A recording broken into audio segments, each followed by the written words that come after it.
پانار کا آدم خور چیتا۔ لامگرہ میں جون کی دردناک موت نے ذہنی اور جسمانی طور پر مجھے معطل کر کے رکھ دیا تھا، اور اس شخص کی موت کا باعث میں اپنے آپ کو سمجھتا ہوں، یہ جانتے ہوئے کہ وہ بدنصیب شخص کبھی شکاری نہیں رہا۔ میں نے اسے ایک خطرناک مقام پر پہرا دینے کے لیے کھڑا کر دیا تھا۔ بہرحال یہ حادثہ میرے لیے ناقابل برداشت تھا۔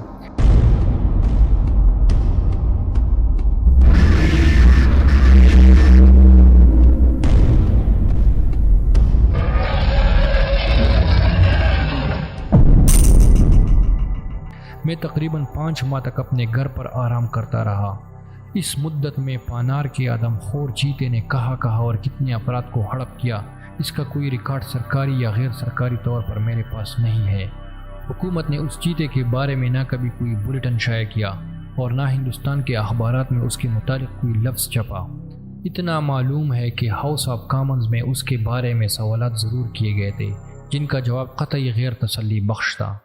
میں نے پانار کے آدم خور کو ہلاک کرنے کی مہم کا آغاز اپریل 1910 میں کیا۔ 10 تاریخ کو صبح 4 بجے کے وقت میں نے اس تاریخی اور جان لیوا مہم کا آغاز کیا۔ میرا ایک ذاتی ملازم اور سامان وغیرہ اٹھانے کے لیے 4 قلی میرے ساتھ تھے۔ جب ہم نینی تال سے چلے اس وقت آسمان آورآلود تھا، کبھی کبھی بجلی کوند اٹھتی یا بادل گرجنے لگتا تھا۔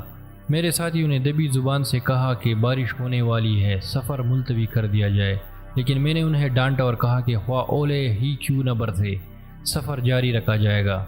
ابھی ہم نے بمشکل 5-6 میل کا فاصلہ طے کیا ہوگا کہ بارش شروع ہو گئی، پہلے ہلکی پھر موسلادھار۔ سارا دن بارش میں بھیگنے کے باوجود پورے 28 میل کا فاصلہ پیدل ہی طے کر کے رات کے ابتدائی حصے میں ہم لوگ الموڑا پہنچ گئے۔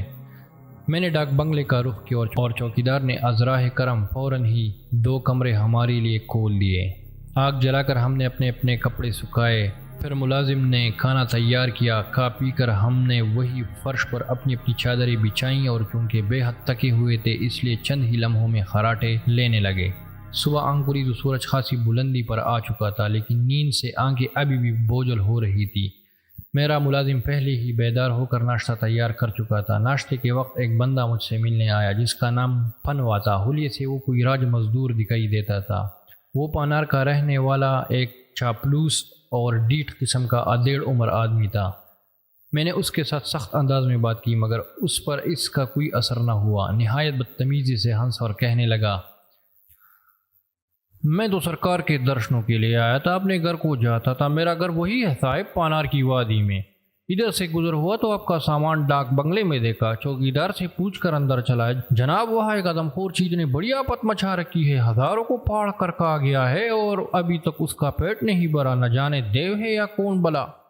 میں نے سوچا شاید آپ اسی طرف جا رہے ہو، بڑی نیکی کا کام ہے سرکار اگر آپ اس مودی کو ہلاک کر دے۔ میں بھی آپ کے ساتھ چلوں گا ورنہ مجھے اکیلے شخص کو تو چیتا کہیں نہ کہیں پاڑ کھائے گا۔ تم نے اس چیتے کو پہلے کبھی دیکھا ہے؟ ارے نہیں سرکار، اس نے دہشت زدہ ہو کر کانوں کو ہاتھ لگایا۔ ہماری کیا مجال کہ اس جانور کے سامنے جائے، وہ تو بجلی ہے بجلی، آج یہاں کل وہاں پرسوں کہیں، اور بھوت ہے بھوت، اس کے ٹھور ٹھکانے کا بھی پتہ نہیں چلتا۔ میں نے سنا ہے کئی شکاری اسے مارنے کے لیے آئے مگر سبھی کو اس نے ہڑپ کر لیا، کوئی بہت ہی ظالم بلا ہے سرکار۔ میں نے محسوس کیا کہ پنواراج خاصا دلچسپ آدمی ہے اور اس کی مزیدار باتوں سے سفر کی کوپت کسی نہ کسی قدر زائل ہوتی رہے گی، اسے ساتھ لے ہی لیا جائے۔ بندوق چلانا جانتے ہو؟ یہ کہہ کر میں نے قریب رکھی ہوئی رائفل اٹھائی اور نال پنواراج کی طرف پھیر دی۔ اجی صاحب اس کا منہ پر لے کیجیے، چھل جائے گی۔ وہ چیخا اور اچھل کر دور کونے میں جا کھڑا ہوا۔ بے اختیار میرے منہ سے قہقہا نکل گیا۔ تم بہت بزدل ہو پنوا، میں نے کہا۔ میں ایسے آدمیوں کو ساتھ لے جانا پسند نہیں کرتا۔ فرض کرو کوئی موقع ایسا آ جائے کہ تمہیں بندوق چلانی پڑے، پھر کیا کرو گے؟ انسان کو اپنی حفاظت کے لیے کچھ نہ کچھ تو کرنا ہی چاہیے۔ بات تو ٹھیک ہے صاحب، اس نے کہا، لیکن ہم لوگ بندوق چلانا کیا جانیں؟ کبھی ہمارے باپ دادا نے چلائی ہو تو ہم بھی چلائے، ہم تو ذات کے شودر ہیں، نیچ لوگ ہیں، ہمارے پاس بندوق ہوتی تو آپ کی پناہ میں کیوں آتے، خود ہی اپنے گاؤں نہ چلے جاتے۔ اس کی یہ دلیل وزنی تھی، اس لیے میں نے پنوا کو ساتھ جانے کی اجازت دیتے ہوئے بات ختم کر دی۔ وادی پانار تک پہنچنے کے لیے میں وہی راستہ اختیار کرنا چاہتا تھا جو راستہ میں نے اپریل میں منتخب کیا تھا۔ چنانچہ دوپہر کے بعد جب ہم نے اپنا بوریا بستر باندھا اور روانہ ہوئے تو پنوا سب سے پہلے مستعدی سے تیار کھڑا تھا۔ کہنے لگا، صاحب آپ پہلے بھی اس علاقے میں آئے ہیں؟ ہاں، میں نے جواب دیا۔ دراصل پنوا اس سرزمین سے اچھی طرح واقف تھا۔ وہ بولا، میں پہلے ہی سمجھ گیا تھا کہ آپ وہاں تک پہنچنے کے لیے لمبا راستہ اختیار کر رہے ہیں۔ میں آپ کو ایک چھوٹے راستے پر لیے چلتا ہوں۔ بھگوان نے چاہا تو وقت سے پہلے چیتے کی سلطنت کی سرحد میں داخل ہو جائیں گے۔ ایسا نہ ہو کہ ہم کہیں اور نکل جائیں، میں ذرا سخت لہجے میں بولا۔ زیادہ شیخی میں آ کر ہمیں مروا نہ دینا۔ اس نے پھر کانوں کو ہاتھ لگایا۔ سرکار، آپ کو مرواؤں گا تو کیا میں بچ جاؤں گا؟ ایسی بات آپ دل میں بھی نہ لائے۔ جس راستے سے میں آپ کو لے جاؤں گا وہ راستہ ہے تو چھوٹا لیکن بہت خطرناک اور مشکل ہے۔ راہ میں کئی ندیاں، نالے اور دریا پار کرنے ہوں گے، اور آج کل ہے بھی برسات کا موسم، ندی نالے چھڑے ہوئے ہیں۔ میری رائے یہ ہے کہ دیبیدورا کے راستے جانے کے بجائے اگر آپ پتورا گڑھ جانے والی سڑک پر چلے تو بہت جلد منزل پر پہنچ جائیں گے۔ اس کی یہ بات سن کر میں نے اپنا پرانا نقشہ نکالا جو الموڑا کی ڈپٹی کمشنر نے 5 ماہ پہلے مجھے بنوا کر دیا تھا۔ اس میں دیکھا تو واقعی پنوا راج کی بات درست نکلی۔ پتورا گڑھ کا راستہ آسان بھی تھا اور قریب بھی۔ اب مجھے پنوا کی معلومات میں کوئی شک و شبہ نہ رہا۔ سارا دن خوب سفر کیا اور شام کے قریب پتورا گڑھ کے کچھ کچے کچھ پکے ڈاک بنگلے میں پہنچے جس کی در و دیوار پر حسرت و عالم کا ایک عالم طاری تھا۔ ہر طرف جاڑ جنکار اور مکڑیوں کے جالے نظر آتے تھے۔ ایسا معلوم ہوتا تھا کہ اس نام نہاد بنگلے نے عرصہ دراز سے کسی انسان کی شکل نہیں دی گی۔ کہیں کہیں سانپوں کے بل بھی نظر آئے۔ چوہے تو بے شمار تھے اور اندھیرے میں ان کی ننھی سرخ آنکھیں خوب چمک رہی تھی۔ اس ڈاک بنگلے میں رات کاٹنا ایک عذاب سے کم نہ تھا۔ تکے ماندے ہوئے ہونے کے باوجود میرے ساتھیوں میں سے کوئی بھی آدھ پون گھنٹے سے زیادہ نہ سویا۔ جو ہی آنکھ لگتی کوئی نہ کوئی چوہا چھاتی پر سے کود گزر جاتا یا پیروں کی انگلیاں کترنے کی کوشش کرتا۔ سانپوں کا خطرہ بھی تھا۔ پنوا راج ایک گوشے میں کمبل اوڑے اکڑو بیٹھا تھا۔ قریب جا کر دیکھا تو معلوم ہوا کہ گہری نیند کے مزے لے رہا ہے۔ مجھے اس کی اس بے خبری کی نیند پر بڑا رشک آیا۔ تڑکی ہی سب اٹھ بیٹھے۔ میرے ملازم نے جلد ناشتہ تیار کیا، زہر مار کیا اور چل نکلے۔ چونکہ سب رات بھر کے جاگے ہوئے تھے اس لیے صبح کی ٹھنڈی ہوا کے جھونکے نے شراب کا اثر دکھایا۔ قدم لڑکھڑانے لگے۔ خود میری کیفیت بھی یہی تھی کہ چلتا مشرق کی طرف تھا تو قدم اٹھتا شمال کی جانب۔ پنوا ہماری رہنمائی کی اہم ذمہ داری اپنے سر لیے مستانہ وار جھومتا ہوا چلا جا رہا تھا۔ پتورا گڑھ روڈ پر چند میل جانے کے بعد یکلخت وہ دائیں جانب مڑا اور ایک تنگ سی پگڈنڈی پر ہو لیا۔ اس نے مجھے بتایا کہ یہاں سے آدم خور کے علاقے کی سرحد شروع ہوتی ہے۔ کچھ دور آگے چلے تو یہی پگڈنڈی 2 حصوں میں اور پھر کئی میل آگے مزید 2 حصوں میں تقسیم ہو گئی۔ پنوا راج مزے سے چلا جا رہا تھا۔ میں نے اپنا نقشہ نکال کر ان پگڈنڈیوں کا اتا پتہ معلوم کرنا چاہا مگر ناکام رہا۔ نقشے پر ان کا وجود نہ تھا۔ پنوا سے پوچھا۔ کہنے لگا، سرکار، یہ پگڈنڈیاں کسی نہ کسی گاؤں یا بستی کو جاتی ہے۔ میں اس علاقے کے چپے سے واقف ہوں۔ آپ فکر نہ کریں، میرے پیچھے آئیے۔ یہ راستے آپ کو کاغذ کے بنے ہوئے اس نقشے میں نہ ملیں گے۔ کیا تم کبھی راستہ بھی بھولے ہو؟ میرے ملازم نے اس سے دریافت کیا۔ کبھی نہیں، پنوا نے ہنس کر جواب دیا۔ اب ہماری رفتار قدر نرم اور سست ہو گئی۔ راستہ ہر آن دشوار گزار اور خطرناک ہوتا جاتا تھا۔ بے پناہ نشیب و پراس تھے۔ پھر جا بجا بارش کا رکا ہوا پانی جوہڑوں اور چھوٹے تالابوں کی صورت میں ایک عظیم رکاوٹ بنا ہوا تھا۔ اس پر مستضاد دلدلے، گنی خاردار جھاڑی اور لمبی گھاس کے قطعے تھے جن میں سے گزرنے کے سوا کوئی چارہ نہ تھا۔ اور چونکہ یہ تمام علاقہ آدم خور کے زیر نگی تھا اس لیے کوئی شعبہ نہ تھا کہ وہ اس گھاس میں کہیں چھپا بیٹھا ہو اور اچانک ہم پر آن پڑے۔ اس لیے ہر شخص پونگ کر قدم رکھ رہا تھا۔ بڑی مصیبت یہ تھی کہ ارد گرد میلوں تک پگڈنڈیاں تھی، لیکن کسی گاؤں یا بستی کے آثار اب تک دکھائی نہ دیے۔ سالانہ اور رنگکوٹ پٹی میں گزرتے ہوئے سفر کے چوتھے روز ہماری مختصر سی پارٹی چاکیتی نام کی ایک بڑی بستی کے قریب پہنچی۔ یہاں کے لوگوں نے نہایت عزت اور محبت کے جذبات سے ہمارا استقبال کیا اور گاؤں کے تمام بچے، بوڑھے، جوان، جن میں مرد و زن سبھی شامل تھے، ہمیں ایک عجوبہ روزگار شے سمجھ کر گھروں سے نکل آئے اور گیرا ڈال کر کھڑے ہو گئے۔ گاؤں کے نمبردار نے ہم پر کرم کیا اور ایک پختہ 2 منزلہ مکان میں لے گیا۔ باتوں میں اس نے بتایا کہ چند روز قبل دریائے پانار کی پرلی طرف ایک گاؤں میں چیتا ایک بوڑھے کو اٹھا کر لے گیا تھا۔ یہ خبر بڑی حوصلہ افزا تھی۔ جب میں نے اگلے روز دریا کو عبور کر کے سینولی جانے کا ارادہ ظاہر کیا تو نمبردار کہنے لگا، جناب آج کل دریا خوب چڑھا ہوا ہے اور اسے پار کرنا بہت مشکل ہوگا، دریا پر پل بھی نہیں ہے، آپ ایک آدھ دن یہاں ٹھہر جائیے، اگر اس اثنا میں بارش نہ ہوئی تو پانی جلد ہی اتر جائے گا، ورنہ پھر میں اپنا ایک آدمی آپ کے ساتھ کر دوں گا، وہ ایسی جگہ سے آپ کو دریا پار کرا دے گا جہاں پانی چھاتی چھاتی ہوگا۔ ویسے ہماری خواہش تو یہی ہے کہ دریا کبھی نہ اترے، ہمیشہ چڑھا ہی رہے۔ وہ کیوں؟ میں نے حیران ہو کر پوچھا۔ اس لیے کہ جب تک دریا چڑھا رہے گا چیتا اسے پار کر کے ہماری بستی میں داخل نہ ہو سکے گا۔ نمبردار نے ہمیں جس مکان میں ٹھہرایا تھا اس کی 2 منزلیں تھی اور اوپر نیچے 2 کمرے بنے ہوئے تھے۔ وہ ہمیں اوپر کی منزل کے 2 کمرے دینے کے لیے تیار تھے، لیکن میں نے کہا کہ اوپر کی منزل کا صرف 1 کمرہ میرے آدمیوں کو دے دیا جائے، میں خود نچلی منزل کے ایک کمرے میں سونا زیادہ پسند کروں گا۔ میری اس فرمائش پر نمبردار نے کچھ کہنے کی کوشش کی، مگر میں نے گفتگو کا رخ بدل لیا اور آدمخور کے بارے میں مختلف داستانیں سنتا رہا۔ سورج غروب ہونے کے کچھ دیر بعد سب لوگ اپنے اپنے گھروں کو لوٹ گئے اور گاؤں کی زندگی تاریکی اور خاموشی میں ڈوب گئی۔ میں نے اپنے سونے کے لیے جو کمرہ پسند کیا تھا اس کا حال یہ تھا کہ اس میں نہ کوئی دروازہ تھا نہ کوئی کھڑکی۔ ممکن ہے میں باہر صحن میں سو جاتا، لیکن کچے فرش پر پلنگ کے بغیر سونا خطرے سے خالی نہ تھا۔ سانپوں، بچوں اور دوسرے بہت سے زہریلے حشرات الارض کی یہاں کثرت تھی۔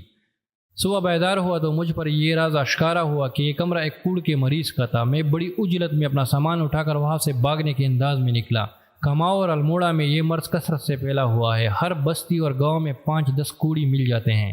بہرحال میرے لیے اس مکان میں تو کیا، گاؤں میں پل بھر رکنا دشوار ہو گیا تھا، ہر طرف کوڑی ہی کوڑی نظر آنے لگے۔ دوپہر سے پہلے سامان باندھا اور نمبردار کے وعدے کے مطابق اس کا آدمی ساتھ لے کر چل نکلا۔ نمبردار سمجھ گیا کہ میں کس وجہ سے گاؤں چھوڑ کر جا رہا ہوں۔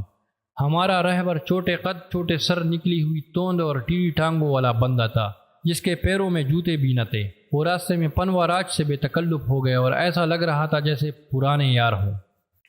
گاؤں سے باہر نکلتی ہی ایک چھوٹا سا برساتی نالا راہ میں آیا۔ یہاں رک کر میں نے اپنے کپڑے اتارے اور کمر سے ایک چادر باندھ کر صابن لگا کر پہلے کپڑے اچھی طرح دھوئے، پھر خود نہایا۔ چلتے چلتے ایک بلند اور سرسبز پہاڑی کے دامن میں پہنچے۔ گائیڈ صاحب نے ہاتھ کے اشارے سے بتایا کہ ہمیں اس پہاڑی کو عبور کرنا ہوگا۔ جو تو کر کے پہاڑی پر چڑھے اور اس کی پرلی طرف اترے تو اپنے آپ کو ایک حسین وادی میں پایا۔ سورج چھپنے میں ابھی 1.25 گھنٹہ باقی تھا اور ہمارا حال یہ تھا کہ ٹانگیں قدم بڑھانے سے آری ہو چکی تھی، مگر گائیڈ ادھر ادھر آگے پیچھے دیکھے بغیر مسلسل چل رہا تھا۔ وادی کو قطع کر کے ایک بار پھر ہم نے ایک بلند اور عظیم پہاڑ کو اپنے سامنے پایا۔ اس کی چڑھائی زیادہ خطرناک اور دشوار تھی۔ سب لوگ ہانپنے اور ترترانے لگے، مگر براہ ناپا گائیڈ پر کوئی اثر نہ ہوا۔ وہ اسی طرح لطف لیتا ہوا چلا جا رہا تھا۔ میرا خیال تھا کہ دریائے پانار نزدیک ہی ہوگا، لیکن بہت جلد یہ خوش فہمی دفع ہو گئی جب گائیڈ نے بتایا کہ دریا ابھی بہت دور ہے اور درمیان میں کئی پہاڑیاں اور بے شمار نشیب و فراز طے کرنے ہیں۔ دوسری پہاڑی جس پر ہم بکروں کی طرح اچھل اچھل کر چڑھ رہے تھے نہایت پھسلوا اور ڈلوان تھی۔ اگر اس پر خودرو مضبوط جاڑیاں نہ ہوتی جنہیں پکڑ پکڑ کر ہم اوپر چڑھ رہے تھے تو یقین کیجئے کہ قیامت تک اس کی چوٹی پر ہرگز نہ پہنچ سکتے اور کسی نہ کسی کڑ میں گر کر ہماری ہڈیاں چور چور ہو جاتی۔ جب ہم چوٹی پر پہنچے تو سورج غروب ہو چکا تھا اور فضا میں اتنی ٹھنڈ تھی کہ ہمارے دانت بج رہے تھے، لیکن چونکہ شدید مشقت کے بعد یہ چوٹی سر کی تھی اسی لیے ٹھنڈ کے باوجود ہمارے جسم پسینے سے شرابور تھے۔ ہماری تو یہ حالت اور ادھر گائیڈ صاحب پہلی کی طرح مستعد اور تر و تازہ آگے چلنے کو تیار۔ میں نے انہیں ڈانٹ کر روکا، تب رکے اور منہ بسور کر ایک طرف بیٹھ گئے۔ جب ہمارا سانس درست ہو گیا تو گائیڈ نے پنوا سے مخاطب ہو کر کہا، دریا یہاں سے نزدیک ہی ہے اگر۔ میں نے اسے پھر ڈانٹا، دریا نزدیک ہو یا دور، اب ہم ایک قدم بھی آگے نہ اٹھائیں گے۔ تم نے چلا چلا کر ہمارا کچومر نکال لیا ہے، پہلے ہی بتا دیتے تو میں کوئی اور راہ اختیار کرتا۔ صبح تک ہمیں آرام کرنے دو، اس کے بعد ہمیں دریا پر لے جانا۔ رات نہایت خوشگوار اور سرد تھی۔ پہاڑ کی چوٹی پر کمبلوں میں دب کے پڑے رہے۔ سورج کی پہلی کرن نمودار ہوتی ہی میں اٹھ بیٹھا۔ پولی ملازم پنوا اور گائیڈ سبھی خواب خرگوش کے مزے لے رہے تھے۔ پہاڑ کی چوٹی سے طلوع ہوتے ہوئے سورج کا نظارہ ایسا دل فریب اور محصور کن تھا کہ میں اسی میں کھو گیا۔ مجھے یوں محسوس ہو رہا تھا جیسے میں سورج کی سنہری کرنوں کے ساتھ ساتھ فضا میں تیر رہا ہوں۔ اس وقت روح کی ایسی فرحت و شادمانی نصیب ہوئی جس کا تصور گنجان آباد شہروں میں رہنے والے کبھی نہیں کر سکتے۔ میں نے اپنے ساتھیوں کو بیدار کیا۔ سب آنکھیں ملتے ہوئے اٹھے۔ میرا ارادہ تھا کہ دریا پر جا کر ناشتہ تیار کریں گے اور ممکن ہے ایک آدھ بڑی مچھلی ہی مل جائے۔ چنانچہ پہاڑ کی دوسری طرف اترنے لگے اور ایک وسیع و عریض میدان میں اترے جس میں قد آدم گھاس حد نظر تک پھیلی ہوئی تھی۔ مشرقی جانب ایک اور پہاڑی نظر آئی۔ دریا کہاں ہے؟ میں نے گائیڈ کی طرف دیکھ کر غصے سے کہا۔ اس علاقے میں تو کوسوں دریا کا پتہ نہیں، تم ہمیں غلط راستے پر تو نہیں لے آئے؟ نہیں صاحب، راستہ صحیح ہے، پنوا نے گائیڈ کی طرف ترجمانی کا حق ادا کیا۔ میں خود اسی راہ پر کئی مرتبہ آیا گیا ہوں، بس اس پہاڑی کو پار کرتے ہی دریا ہمارے قدموں میں ہوگا۔ یہ سن کر قلیوں کے چہرے لٹک گئے۔ غصہ تو مجھے بے حد آیا لیکن پی گیا۔ پنوا نے اپنے کمر پر ایک وزنی گٹھڑی سی لاد رکھی تھی اور دائیں بغل میں ایک پرانا اوور کوٹ تھا جو نہ جانے کس طرح اس کے پاس پہنچا۔ میرے پوچھنے پر اس نے بتایا تھا کہ اس گٹھڑی میں کپڑے ہیں، چند برتن اور کھانے پینے کا سامان۔ یہ سب چیزیں وہ اپنے رشتہ داروں کے لیے لے جا رہا ہے۔ پنوا بھائی، اتنا بوجھ اٹھائے پھر رہے ہو، تمہاری کمر تک گئی ہوگی، لاؤ کچھ چیزیں مجھے دے دو، میں تو خالی ہاتھ ہوں۔ گائیڈ نے پیشکش کی۔ پنوا نے اپنا وزنی اوور کوٹ اسے دے دیا جسے گائیڈ نے لپیٹ کر اپنی کمر سے باندھ لیا۔ اس نے راستے میں ہنس کر پنوا سے کہا، یہ کوٹ تو بہت ہی ہلکا ہے، میں تو 1 من وزن اٹھا کر کماؤ کی ساری پہاڑیاں پار کر چکا ہوں۔ اگر یہ شخص ہی بات کسی اور موقع پر کہتا تو میں کبھی یقین نہ کرتا، لیکن اس کی طاقت اور ہمت کا اپنی آنکھوں سے مشاہدہ کرنے کے بعد جھٹلانا ممکن نہ تھا۔ بلا شبہ وہ صحیح کہہ رہا تھا۔ دراصل وہ تھا ہی پہاڑی علاقے کا باشندہ اور ان لوگوں کی عمریں پہاڑوں پر چڑھتے اترتے کٹ جاتی ہیں۔ خدا خدا کر کے ہم نے تیسری پہاڑی بھی عبور کی اور اب ہم دریا کے کنارے کھڑے تھے۔ دریا کیا تھا، ایک چھوٹی سی ندی تھی، لیکن برسات کے اس موسم میں یہ چھوٹی سی ندی سمندر بن گئی تھی۔ پانی خوب چڑھا ہوا تھا اور کناروں سے نکل کر دور دور تک پھیل رہا تھا۔ اسے پار کرنا خاصا مشکل نظر آتا تھا۔ گائیڈ ایک طویل چکر کاٹ کر ہمیں ایک ایسے مقام پر لے گیا جہاں سے دریا کا دوسرا کنارہ تقریباً 15 فٹ دور تھا اور اس مقام پر پانی کی گہرائی بھی کچھ زیادہ نہ تھی۔ سب سے پہلے میں دریا میں اترا۔ پانی میرے رانوں تک اونچا تھا، پیچھے 4 قلی، پھر میرا ملازم، آخر میں پنوا اور گائیڈ دریا میں اترے۔ چند لمحے بعد میں نے عقب میں کسی کی چیخ سنی۔ مڑ کر دیکھا تو بیچارہ گائیڈ اپنے چھوٹے قد کی وجہ سے گردن تک پانی میں ڈوبا ہوا تھا۔ یکایک پانی کا ایک زبردست ریلا آیا اور اسے بہا کر اپنے ساتھ لے چلا۔ میں مدد کے لیے چلایا۔ میرا خیال تھا کہ اسے غرق ہونے سے اب کوئی نہیں بچا سکتا، لیکن فوراً ہی پنوا حق دوستی ادا کرتے ہوئے اس کی طرف لپکا اور گردن پکڑ لی۔ اس دوران میں وہ پانی سے لڑنے کی شدید کوشش کرتا رہا۔ آخر اس نے گائیڈ کو دوسرے کنارے پر پہنچا ہی دیا، لیکن اس حالت میں کہ پانی کی خاصی مقدار اس کے پیٹ میں پہنچ چکی تھی۔ تاہم جان بچی سو لاکھ ہو پائے۔ میں پنوا کی اس بہادری اور جان نثاری سے بے حد متاثر ہوا اور اس شخص کے بارے میں مجھے اپنی رائے بدلنی پڑ رہی تھی۔ میں نے اسے شاباش دیتے ہوئے کہا، بھائی تم بڑے جیدار نکلے، میں تو سوچ رہا تھا کہ اس کے ساتھ تم بھی ڈوبے۔ اجی صاحب، اس بدماش سے مجھے کیا دلچسپی، یہ کمبخت اپنے ساتھ میرا اوور کوٹ بھی لے مرتا، پنوا نے جواب دیا۔ میرے منہ سے بے اختیار قہقہا نکل گیا۔ وہ رات ہم نے دریا کے کنارے ہی کاٹی۔ پنوا نے بتایا کہ اس کا گاؤں یہاں سے 5 میل ہے، وہ الصباح چلا جائے گا۔ صبح جب ہماری آنکھ کھلی تو پنوا نظر نہ آیا۔ کمبخت سورج نکلنے سے پہلے ہی کھسک گیا تھا۔ میں حیران تھا کہ اب اسے چیتے کا ڈر نہ لگا۔ بہرحال دوپہر تک ہم سنولی گاؤں کے قریب پہنچ گئے۔ یہ 3 پہاڑوں کے درمیان گرا ہوا ایک حسین گاؤں تھا۔ مکان کچے لیکن صاف ستھرے، گلیاں کوڑے کرکٹ کے ڈھیر سے پاک، آدمی ملن نثار، مہمان نواز اور سیدھے سادے۔ بستی کے ارد گرد انہوں نے جا بجا قد آدم خاردار جاڑیاں کثرت سے پھیلا رکھی تھیں تاکہ چیتا اندر نہ گھس آئے۔ ہمیں دیکھ کر ان لوگوں کے چہروں پر حیرت کے آثار تھے۔ تھوڑی دیر میں سبھی اپنے اپنے گھروں سے نکل آئے اور ہمارے گرد گھیرا ڈال کر کھڑے ہو گئے۔ ان میں سے اکثر ایسے تھے جنہوں نے زندگی میں پہلی بار کسی افسر یا اس کی بندوق کو دیکھا تھا۔ میں نے انہیں اپنے ملازموں قلیوں کی مدد سے سمجھایا کہ چیتے کا قلع قامہ کرنے آیا ہوں اور کیا کوئی ایسا شخص ہے جو چیتے کے بارے میں بتا سکے۔ اتنا سننا تھا کہ لوگ اپنی اپنی کہنے لگے۔ ان میں سے ہر شخص نے کسی نہ کسی موقع پر چیتے کو دیکھا تھا اور اپنی الگ داستان سنانے کو تیار تھا۔ معلوم ہوا کہ 6 روز قبل چیتے نے چاول کے کھیتوں میں کام کرتے ہوئے ایک آدمی کو مار ڈالا اور ہڑپ کر گیا۔ اس سے پہلے وہ گاؤں کے 3 افراد کو کھا چکا تھا۔ یہ بھی پتہ چلا کہ چیتے نے اپنا ٹھکانہ مشرقی پہاڑ کے اندر کہیں بنا رکھا ہے۔ جیسا کہ میں نے بتایا، اس بستی کو 3 طرف سے پہاڑوں نے گھیر رکھا تھا اور ایک طرف قد آدم گھاس کا وسیع و عریض خطہ تھا۔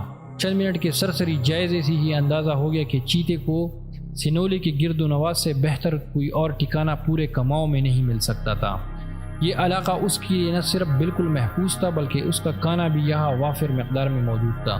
ایک ہوشیار اور تندمند چیتے کے لیے رات بھر میں 50-60 میل کا فاصلہ طے کر لینا کچھ مشکل نہیں ہوتا، اور یہی وجہ تھی کہ وہ چاروں طرف 50-50 میل کے علاقے میں پھیلے ہوئی بے شمار بستیوں اور گاؤں کے لوگوں پر نہایت آسانی سے حملہ آور ہوتا اور کہیں نہ کہیں سے اپنا شکار حاصل کر کے سینولی لوٹ جاتا۔ ایسا بھی ہوتا کہ وہ دن دہاڑے بستی میں آ جاتا اور اگرچہ اس کا پیٹ بھرا ہوا ہوتا تاہم کسی نہ کسی کو اپنی عادت کے مطابق ہلاک کر کے رفو چکر ہو جاتا۔ بہرحال میں نے تمام حالات کا بنظر غیرانہ اندازہ کر کے اپنا پروگرام مرتب کر لیا۔ 2 صحت مند بکریاں گاؤں والوں سے خریدی، اور چونکہ معلوم ہو چکا تھا کہ چیتا کئی دن سے غیر حاضر ہے اور عنقریب نمودار ہوگا، ان میں سے ایک بکری کو گھاس کے قطعے کے کنارے پر درخت سے باندھ دیا اور دوسری کو گاؤں کے اندر ایک بلند چبوترے کے ساتھ جکڑ دیا۔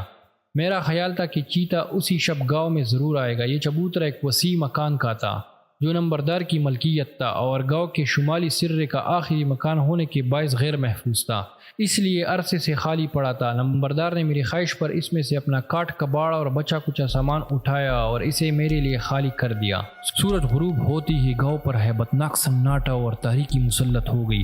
کبھی کبھی کتوں کے بھونکنے کی آوازیں سنائی دے جاتی اور پھر وہی اعصاب شکن خاموشی۔ بکریاں خلاف معمول خاموش تھی اور میں ان کے چیخنے کا بے تابی سے منتظر تھا۔ میرا دھیان اس بکری پر لگا ہوا تھا جو گھاس کے درمیان نزدیک بندھی ہوئی تھی۔ میں اس مکان میں تنہا تھا، اپنے آدمیوں کو گاؤں کے اندر بھیج دیا تھا۔ رات کے ٹھیک 12 بجے جبکہ ستاروں کی روشنی میں دھندلا سا منظر آنکھوں کے سامنے تھا، میں نے مکان کے عقب میں ایسی آواز سنی جیسے کوئی جانور اپنے پنجوں سے دیوار کو رچ رہا ہے۔